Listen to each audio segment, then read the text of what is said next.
On a peaceful day, a man tries to grab some chips while a little girl looks at him.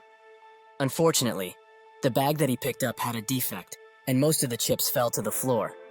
The little girl asks if he's trying to steal the snacks, but he denies this. That's when the TV screen in the store that was usually only for news requests everyone's attention, as there are some urgent news items. An earthquake has occurred in the vicinity, but the scale of it is quite small, so there are no casualties.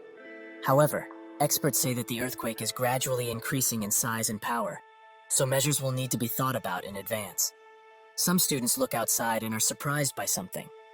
That's when something extremely tall rises from the ground in an instant, sending dirt everywhere and breaking the store's glass. Dirt is everywhere, but the man managed to defend the little girl from the impact. But she's not worried about that, but rather about what just came out of the ground. In England and even in Japan, a very mysterious and unexplained structure of gigantic size appeared in the cities of every country in the world.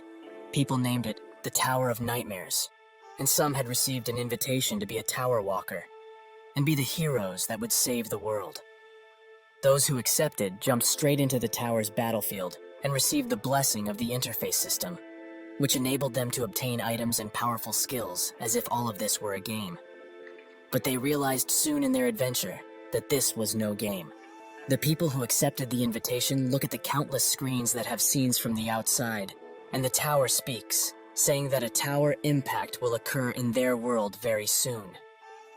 Outside, construction workers are hard at work, and that's when they spot a person high up and urge them to come down, while someone also calls the authorities. But this was no person, but instead a demon, with many more behind it. This was the Great Disaster, where monsters would keep coming out of the tower onto the Earth's surface. It was named Tower Impact. Sirens blare, and people flee as the military tries its best to subdue the creatures. But not even tank shells have an effect, and the beasts were left to do as they pleased. Because of this event, a third of the world's population was wiped out. Those who accepted the tower's invitation had no choice but to watch as their fellow humans were slaughtered. One remembers that the invitation said something about saving the world and urged everyone not to lose hope, as they would climb the tower and save what's left of the world. People agreed, and so the walkers with their special abilities and qualifications started to raid the tower in order to stop the full destruction of humanity. They stop at a seemingly impenetrable wall, but when they start bashing it with their weapons, the wall slowly gets destroyed. A guy spots a glowing stone that came out of it, and when they inspect it further, it's a return stone, which is able to send the user back to the time they were invited, and they will keep all of their memories up until now. Everyone thinks that such an item is overpowered, and Huang Inchen, the walker's captain, notes that he will try using it. He does so, and a blue light blinds everyone there. When they open their eyes, Incan is nowhere to be seen. He really disappeared. The rest of the walkers are puzzled at what just happened, and wonder if he won't just appear back here even if he's gone into the past. Sakamoto, a former science professor, notes that things might actually be quite obvious. Incan definitely returned to the past, but because part of the timeline was split up, they may never be able to see him again. He continues explaining what happened using well-known science theories like the multiverse theory and the parallel universe theory. So their current situation could be considered one where the universe's timeline got split up. So basically, when Inchan disappeared into the past, their world and his had split apart completely. The walkers are quite surprised and find it hard to process all of this information. But in any case, what's positive is that Incan definitely returned to the past. But just because he did, it doesn't mean that something in this world will change. As far as they know, the tower has never lied about an item before, so this stone can return all of them to a world where the timeline was split.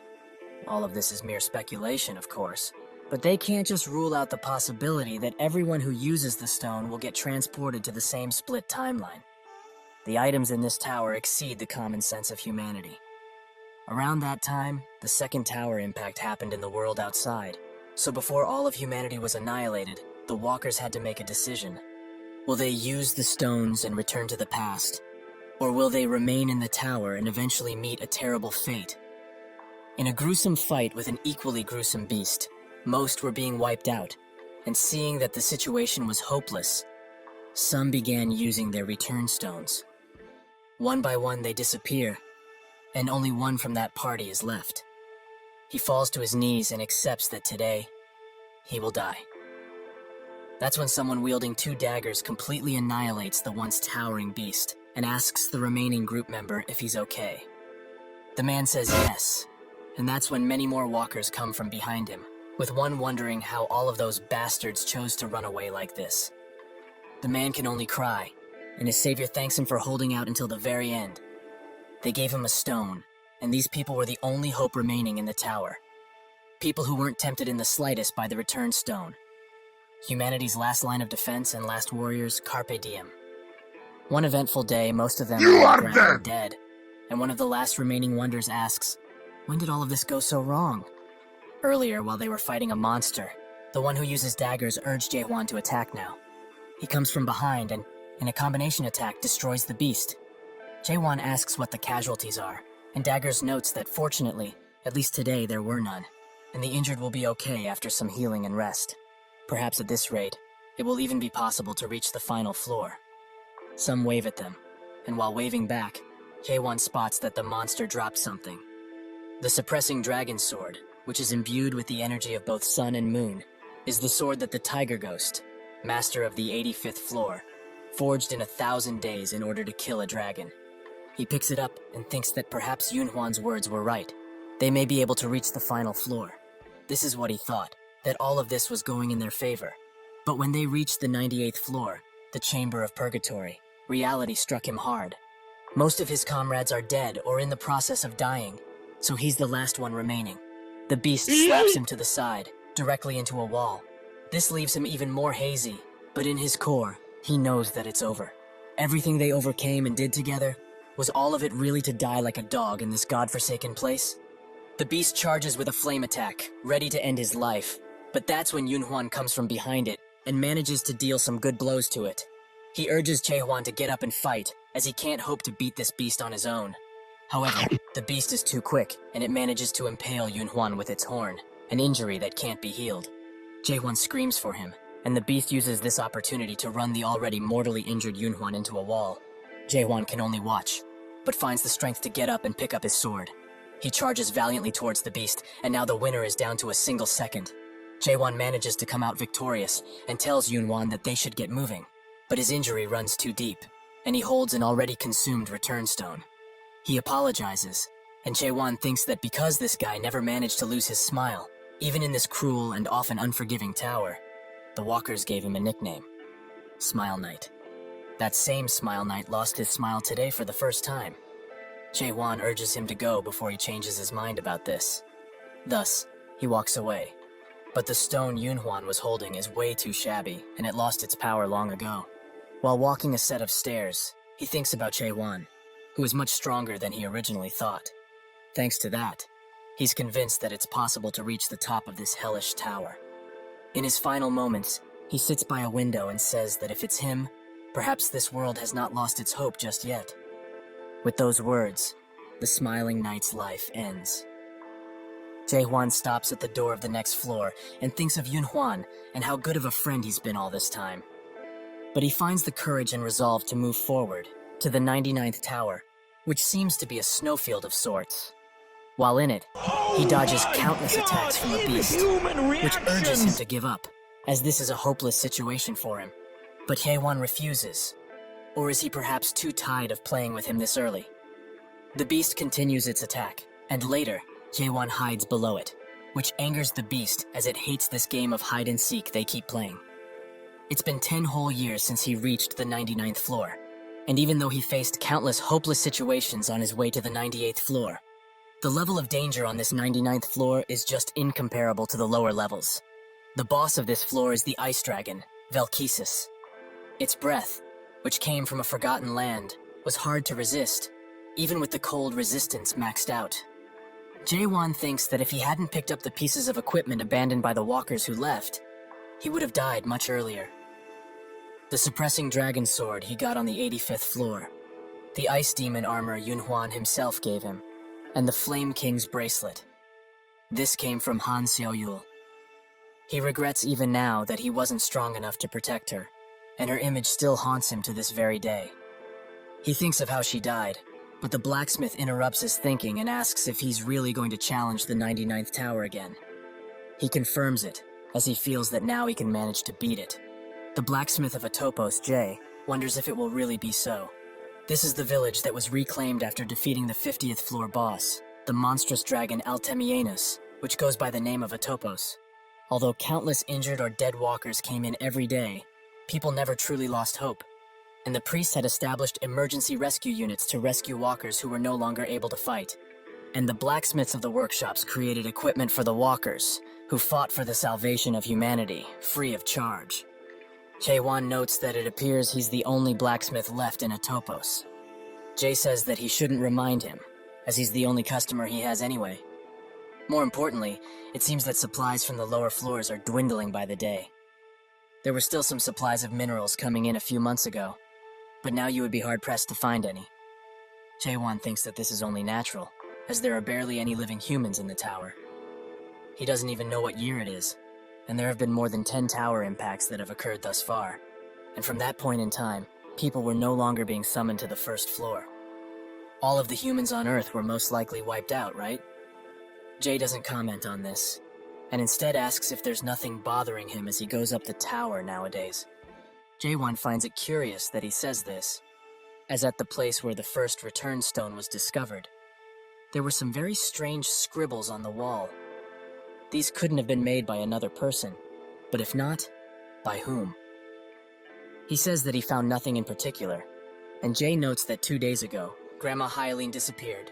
People don't age in the tower, so if someone were to disappear, it would be one of these two. Either they returned to the past using a stone, or jumped off the tower. Hyline from Hyline's potion, and Jay from Jay's workshop were the only support-type walkers that remained. Jay continues to be hard at work, and that's when Jae-won says that he should teach him the blacksmith skill. Jay stops forging, and Jae-won smiles. Later, he returns to the 99th floor, and Velkesis says that he must be bored of playing hide-and-seek. He also congratulates him, as no human has ever made it to the 99th floor alone since the creation of this tower. So, at least, he will acknowledge him as an incredible human and his existence. Jae-won smiles, as he finds it funny that the last thing to acknowledge him would be a monster, not a human. He notes that it will fall empty in here after he kills him, but Velkesis notes that such a thing isn't possible. Jae-won gets ready to attack, and asks how he's so certain in the first place. Even the armor that he prides himself on is starting to crack. Velkesis finds his arrogant attitude quite irritating, and notes that they have fooled around enough, so they should end this. They fight until Jae-won is no longer able, as he's hurt badly, with his left arm and leg being restrained. Velkesis asks why he keeps fighting until the very end, as even if he persistently holds on like this, the fate that he will face is filled with solitude and crushing nothingness. Jae-won says that he talks way too much for a being like himself, and breaks out of his restraints, ready to attack once again. Velkesis says that another thrust of his sword won't do anything, so he should just give up, as he cannot be defeated by skill alone. Jae-won started raiding the tower later than other people, and because of this, he missed out on things like secret classes or skills, which were taken very quickly. That's why he gave up on other skills and focused on a single one, the thrust.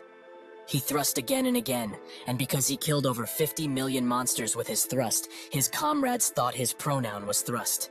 He felt as his thrust underwent change, and it became faster, even more precise, and much stronger. As a result of this, his thrust surpassed its purpose as a single motion and started to gain attack power that was comparable, or perhaps stronger, than a hidden skill.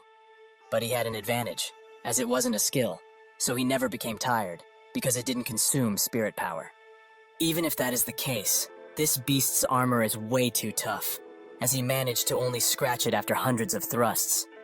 Velkesis uses his position to prepare an attack, and it seems that dodging is not an option anymore. That's when he notices a light, the same light he saw on the 98th floor. If so, he will put everything he has into a single attack. The attack goes through with great force, and Velkesis is more than shocked that he managed to damage him. Jae-won notes that it's not enough, as that attack should have completely blown away his entire chin. Velkesis urges him not to get carried away after he managed to strike him once, and he rises in the air, noting that this time he will finish him off for good. He uses his beam to chase after the running Jae-won, who thinks that if he keeps attacking from the air, he has no realistic chance of winning. Velkesis pounces down next to him, and says that his situation is quite unfortunate, as if there were 10 more humans like himself. Perhaps then he would have been slain. If only his race had not been fooled by the mayor's stone, their fate as a species would have been completely different. Chehuan asks what he's talking about, but Velkesis has had enough and tries to strike him with his claw. Chehuan manages to get away, and while standing at the door, he thinks that if he had even grazed him with the claw, he would have died. He thinks of his words about the mayor's stone and wonders what it is. The battle raged on for 5 years, but eventually Velkesis took his last step, and the system congratulates Chehuan about a myriad of things. He finds these many pop-ups quite annoying, and he asks Velkesis what the mayor's stone is. He says that he knows the answer to that question already, but he will learn everything. On the last floor, he drops the Ice Dragon sword, which is imbued with his breath. Chehuan picks it up and thinks that it doesn't resemble a sword at all. Out of some black goo, a door opens, and Chehuan goes in.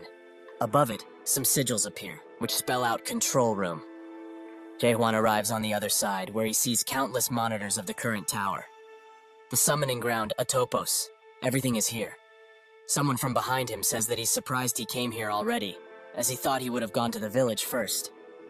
Chehuan gets ready to attack, but the voice urges him not to be so nervous, and he also forgot to broadcast an important message, so he should wait a bit. That's when a system message pops up in front of Chehuan, congratulating him for being the first to clear the tutorial games in World 294. His achievement has been recorded in the library of the Undying Library, the Akashic Records, and it will be preserved such that it can only be viewed by the monarchs of the Almighty Land. Chehuan has ignored all of the rest, as he is stuck to one sentence. What does it mean by tutorial? His whole world crashes down, and the man who spoke with him comes out, noting that he must have found this quite shocking, but he hopes he will get past it fast.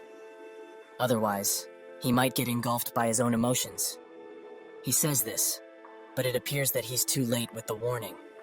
However, he shouldn't feel upset, as he's done quite well for a mere human. Suddenly, something catches his attention, as the water that was representing Chehuan's emotions clears out. The creature notes that he recovered faster than anticipated, and Chehuan demands to know who he is.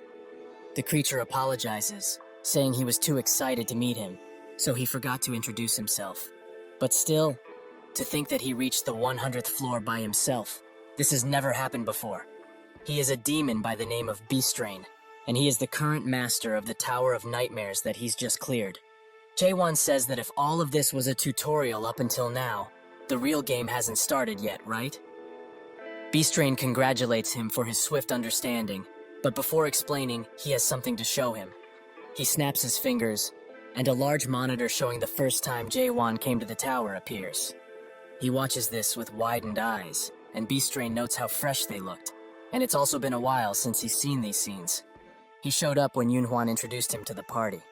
Beastrain notes that his favorite part is coming soon, and they certainly didn't expect what was coming next. A real tearjerker of a story. He cried so much watching these, but how is it for him? Does he have any regrets? Perhaps feelings of anger or sadness? It's only natural if he does, but these are useless feelings now. But he feels bad, so he will give him a brand new chance. He can start this game from the beginning. Isn't that such an amazing opportunity? This would be something that only happens in the novels of his world, with the main character starting from the beginning with all of his memories intact. Chehuan wonders what to do, as he was supposed to save the world after climbing the tower, right? That's what the invitation said. But it seems that they were fooled from the very start. There was no way for them to stop the tower impacts, and the only thing that they could have done was to keep raiding this damn tower. The salvation of humanity was just a false hope and a fluke. Chehuan notes that he probably knows very well already, but he won't return to the past. Ever. Beastrain begins laughing, so hard in fact that only his giant mouth remains. Is he really talking about the past? He will make things clear for him now so that he doesn't get confused. No item in the tower, nor in the Almighty Land, can send someone back to the past. Chehuan notes that there was a return stone in the tower, but that's when he realizes something. The return stone is the mayor's stone Velkesis was talking about, the thing that fooled them. Beastrain confirms that its true name is the mayor's stone, and it doesn't send them to the past, but rather, it traps them in the dreams that the mayor creates.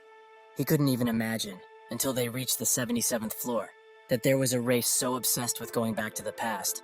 The humans are the only race to have had this obsession. Chaewon confirms that indeed they are, and Beastrain congratulates him for being so cool-headed. But it's about time they start the real game, right? It's not going back to the past, but rather, it's like a new game plus. He trusts he will make the wise decision here. But Jaewon instantly presses no, leaving Beastrain quite puzzled. Jaewon says that thanks to him, he now knows what the tower truly is. An item information tab opens about the tower, and it explains that it is known as the Stronghold of Regrets, the second product of the creator of nightmares, Mayor Mullark. Jaewon notes that he has already entered the mayor's dream that the tower created, so if that's the case, he will hunt him down and go to the next floor. Beastrain sighs and notes that there's nothing on the next floor, because it doesn't exist. Jaewon, however, doesn't believe them anymore, and Beastrain says that he must be doing this because he thinks the reward of going back into the past with his memories is too low. That's the second Jaewon thrusts his sword into his neck, and Beastrain's head falls right off. He's quite peeved that he did this, so he tries to ask what he wants. Perhaps a hidden item or skill? He will give him whatever he wishes for. He has earned this much at least. Jaewon notes that he needs none of those things, and while reforming his head, Beastrain asks if he really doesn't want to return to his original world. Since he has already realized that he's within a dream of the tower, there was never such a thing as the tower impacts. He snaps his fingers, and in that second, the room changes to the outside world, where everyone is healthy and safe, leaving Jaewon in a daze. Beastrain thinks that he finally understands how it is. Nobody really died. His family and friends are all safe. And for entities such as himself, who feel a sense of worth from living in groups, he must be quite relieved. But it seems he has forgotten to show him the most important thing. He snaps his fingers once again, and they are sent to a hospital room, where every awakened is being held, as they are all in a coma. Jaewon stares at his unconscious body and asks if that really is him. Beastrain notes that he must be surprised at how clean he looks, but in the tower, decades have passed, yet in the real world, it has been a mere month. What's more is that he will never be able to win against him realistically. As compared to him, who just barely managed to survive the tutorial, there is a huge gap between a human like him and a mighty dragon. Jaewon sighs in relief. As if he's a dragon, he has experience, as he has hunted one down before. Beastrain finds his cheeky attitude quite rude, and so begins their long battle. Much later, he waltzes into Jay's store, who is nowhere to be found. While working on a blade, he thinks that yesterday was the 72 attempt, and though he has challenged him every single day, without rest, he can't seem to leave a mark on him. However, he did not die either, as it seems that Beastrain is purposefully keeping him alive. That's why, no matter how many days or years it takes, he will defeat him. Beastrain watches him on a few monitors, and thinks that he must be patient, as this guy is a valuable product that he's going to sell. A very special product. As a professional cultivator, he has never seen something such as this before. A cultivator ensures that a product will adapt safely to the almighty land, but putting it through a secondary cultivation process, so that the product ripens and enhances nicely. The first and primary way of doing it is by culling undesirable seeds, so that only the good ones remain, which is done through the tutorial game. With this done, the chosen product can truly begin to be grown in the real game, so the secondary process is done to provide the chosen seeds ample water and soil for them to grow. But to think that a product refuses to move on to the next process, should he just hope for the best and kill him? As the soul isn't destroyed if one dies within the tower. But what if he is somehow harmed because of their difference? The harvesters would certainly not sit still at this. He needs to raise him into a flawless diamond and sell him off. So it's about time he raises a high-ranking demon. He also must pay the loan for purchasing this tower too. This guy is so special. Even gods who never make deals with demons have contacted him. At their next battle, he asks him honestly, what does he truly want? Doesn't he get tired of this little game they are playing? If he would listen and start the real game, he would also be quite happy with the results. So why is he trying so hard now? He rises a giant ice wall and comes behind Haewon. Before he can react, Beastrain slams him into the wall. He has had enough and desperately tries to get him to start the next game. He will give him secret skills and items. So why in all that is good, does he want to continue something so pointless? Jaewon says that he will hunt him down and go to the next floor, making Beastrain go crazy. What does he have to do for him to make him even consider going to the real game? Jaewon thinks that this is what he was waiting for, as now he can use him. He would like to ask something of him. They sit at a table, and Beastrain hopes he's not surprised too much with this information, but his universe isn't just made up of a single dimension.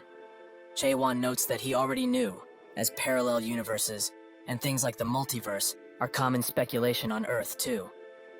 Beastrain would like to explain further, and says that there is one main dimensional level called the Almighty Land, and under it are countless alternations that branch from it.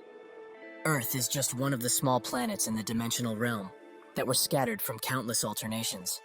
They call it the 294th world. While in the Tower of Nightmares, where they are right now, walkers can earn themselves skills and items, and while working on their statuses, they will adapt to the system of the Almighty Land and will earn a chance to travel to an entirely new world. As for demons such as himself, they have the role of supporting the game. Jaewon asks a simple question. Why is he doing something like this? Beastrain smiles and says that he doesn't believe that's what he's really curious about. He snaps his fingers once again and thinks that what Jaewon is trying to ask is out of the countless alternate worlds.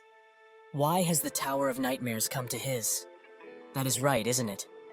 Why he and his race were forced into such a fate? His grin grows and says that his world was simply chosen by chance.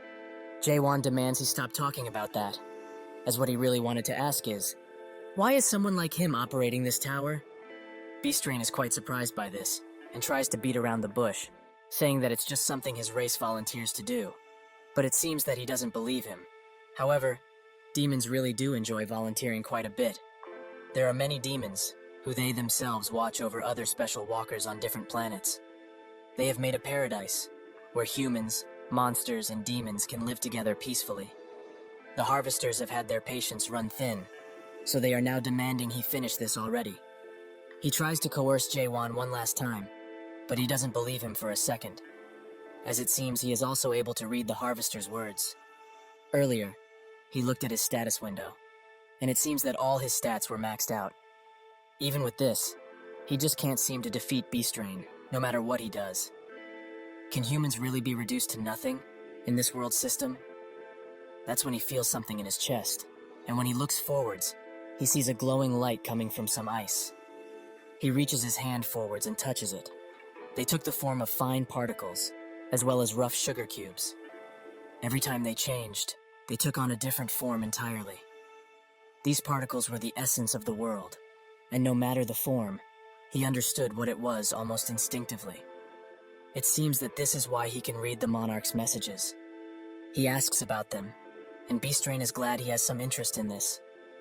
The monarch are the ones who rule the Almighty Land, and generally, the ones who clear the game and enter their world are invited to join their respective groups.